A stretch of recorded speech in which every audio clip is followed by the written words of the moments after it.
Welcome everyone, my name is Shannon Boley and I am a volunteer library director for NASA JPL in Second Life. And as part of that project, what I've done is built and curated exhibits on display that are archival exhibits, as well as library books that have been created in 3 dimensions in the virtual world of Second Life. One of the big projects that we had this year that was highly successful was an outreach program called Send Your Avatar's Name to Mars.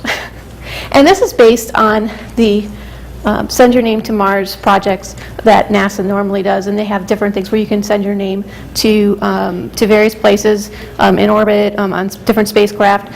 And I've done that personally through other organizations in the past that have collaborated with NASA, like the Planetary Society, for example. And I thought, what a fun idea to bring this into Second Life and have it be your avatar. And what great timing, because of the fact that James Cameron's major blockbuster hit, Avatar, of course, came out. And it also came to my attention that the next rover that's being prepared is going to take a camera to film in 3D, and James Cameron is collaborating on this project. So you have the kind of dual relationship there between Avatar, the movie, and the movie maker, James Cameron, and then NASA, JPL, and the rover with James Cameron sending, working with them to send a 3D film project of Mars. And I don't have all the details on exactly what James Cameron is going to be doing with that footage, but it sure will be interesting to find out. What I do know is that we had over 2,000 people participating within the first 8 days from Second Life in this project. And since then, we've done a couple other similar projects where we have Send Your Face to Space, which went forward to Space Shuttle, and also, there have been some other projects that I'm going to tell you a little bit more about in detail, some of the different success stories of the library. But for the most part, I'm not here today to talk about the library, because while the library is a central point on NASA CoLab Island in Second Life, it's not the focus of this talk today. The focus of this talk today is on Mars. And what are people doing in Second Life dealing with Mars, the question of Mars? So let me move forward here. And first of all, I wanted to show you a picture of, this is the library. You can see it in the background. And in the front, you can see all those avatars. This was during the time period of participate by sending your name to Mars. Basically, there's a small sign out in front, and they can click on it and then fill out the web page and send their avatar name. And basically, I spent several days, almost around the clock, standing out there, greeting people and explaining what this project is. And most of the comments were, wow, this is wonderful. I love interacting and participating with this project. And my name is really going to Mars in real life, because they're thinking this is Second Life. What does it have to do with, maybe it's some rocket in Second Life that you're talking about. So when I explained to them that, no, this is really going aboard a rover and on a microchip, and it's going to be traveling to another planet, and their name's going to be on it. And there were a few people that said, well, why would I want to do that? So some people just didn't get it. But it was very popular. We had thousands of people. I actually stopped keeping track after the first 8 days when we passed the 2,000 person mark. But you can see a little bit about the library here. I'll just explain briefly about what the library project is, and then I'll move on specifically to more Mars projects outside of the NASA Library Island. The CoLab Library, I began that project about 1.5 years ago, and on the inside, it's divided into different sections. One section's on space medicine, and that particular section was inspired by my work with Dr. James D. Watson previously, who had been given the Nobel Prize for the discovery of the structure of DNA. So my work as his archivist in New York, doing some cancer research. I don't know if you were here for the last talk where they were talking about that, but so I was very interested in terms of what types of cancer research. And there's a 3-dimensional model in there that was created in Second Life.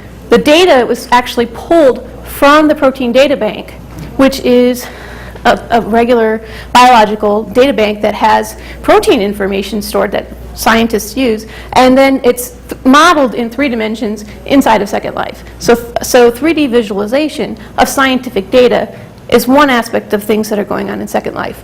Now, this particular model that I did was of a protein called P53, which is in fact used in cancer research. And they actually did test this in microgravity, and they found that it didn't behave any differently in microgravity than it did in on an Earth situation. So it didn't particularly present itself as being a good candidate for study in space, but perhaps there's other candidates out there that are more applicable. But it was studied in space, so it's in my section on space medicine. Behind that, I have a large section on women and the history of space exploration and flight. So we've had people donating items.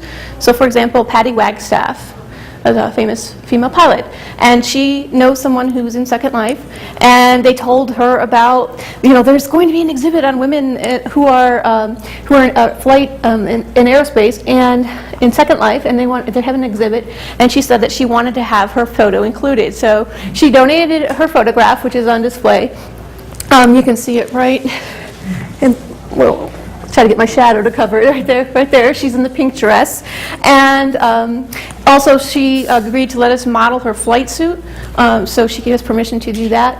And of course, there's a photo of myself with Dr. Watson, and that was donated to the library. On the second floor, there is a history of Apollo 11. Starting on the right, you work your way around chronologically. And I have to say that my experience working at the Neil Armstrong Museum was a strong influence in the way that exhibit was curated and the contents of that exhibit. It was highly influenced by that. Also, on the left-hand side, which is off the screen right now, I think that might be in the next slide. There we go. You can see a little more detail about the protein model there. On the other side, you can see that there's African Americans in space. And also up at the top floor, there are books, three-dimensional books that you can actually turn the pages and read them in Second Life.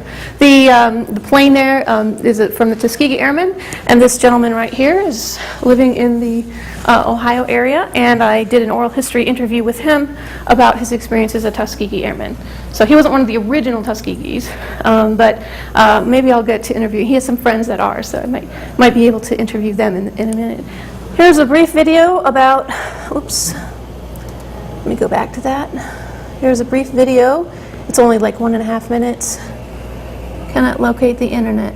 Okay.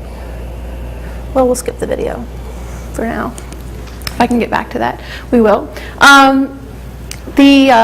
This is a poster that was presented at National Defense University during the Federal Virtual Worlds Consortium conference. And I was on one end in Second Life, and then one of the NASA employees, who goes by Jet Burns in Second Life, was in real life there, and we did a co-presentation. So we co-presented this poster, and it just highlights some of the things that the library's done.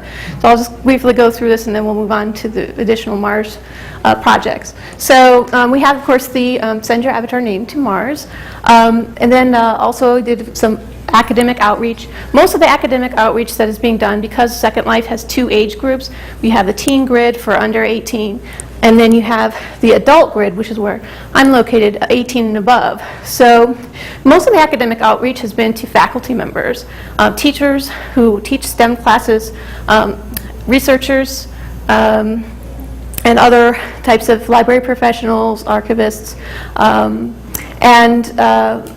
I've gotten a lot of praise from different people about the project, from Stanford all the way to the Smithsonian.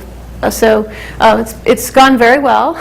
Role play is another important part of Second Life. Role play and simulation, in addition to data modeling. So role play, there's a Neil Armstrong avatar that someone made, and we had that during the 40th anniversary celebration of the moon landing. They had the role player came out and greeted people and had a nice interactive session. Some publications. This library is the first virtual world library recognized by the Library of Congress. So it's an actual government library at this point. STEM fields and equal opportunity, the section on women, that was the driving force behind my interest in this project, and I found it very rewarding, and I had many people interested in learning more about STEM and women's involvement in the sciences, technology, engineering, and mathematics. To the right, you can see again the model of the P53. The publication that came out about that was in Nature on their website. And then there's next to me, that's me with Dr. Watson, next to the golden helix there. Below, some of the other projects that we've done. I made a video in the library in participation with the Ask a Nobel Laureate program. And then there were two of them. One was with Dr. Mather, who was he's at NASA now, but he participated with the Ask a Nobel Laureate program, and I asked him a question through video filmed in Second Life at the reference desk, as you can see. And then the Nobel Prize Foundation selected some of the videos and played them at the Nobel Museum in Sweden. So got a viewing there. So if we look at the international history of the exploration of Mars, we heard a little bit about some things in the news about Obama and trying to reach out across different different nationalities, different contributions. We can look and see, some of the international contributions towards looking at the exploration of Mars, whether it's through a telescope or whether it's sending a rover to Mars. And we've had, I just listed a few of these, and a few of the firsts that NASA's achieved.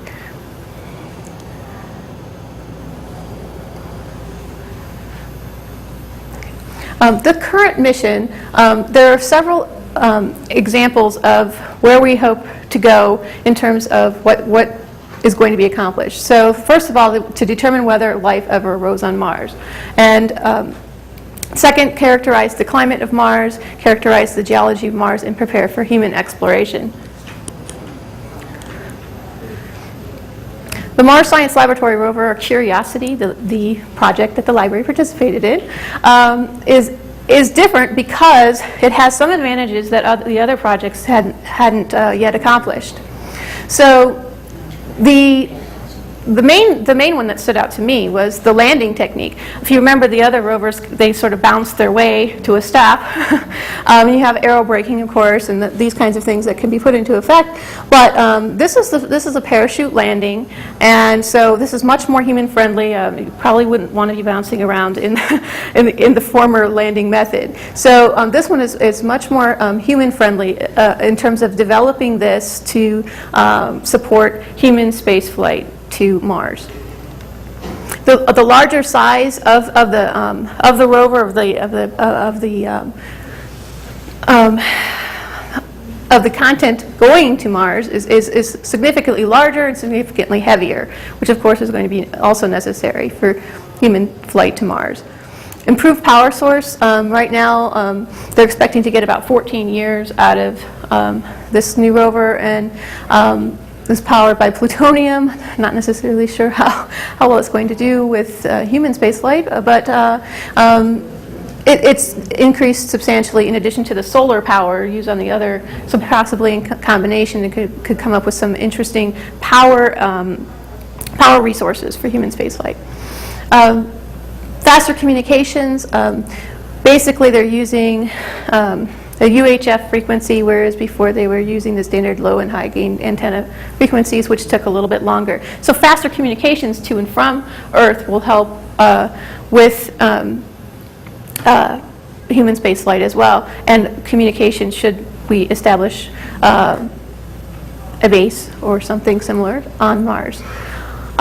One of the things I talked to recently as I was asking one of the participants in Second Life, this wonderful thing about Second Life is that there are so many people who are experts at what they do.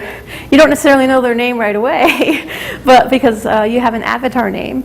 But once you talk to people, and there is a large science community there, I had actually talked to, before this talk, I said, why aren't they looking at like some sort of light communication or something like that to make it go even faster? And so the person I was asking was a professor of astrophysics at Caltech. And he said, well, actually they are working on that. We're working on, they're working on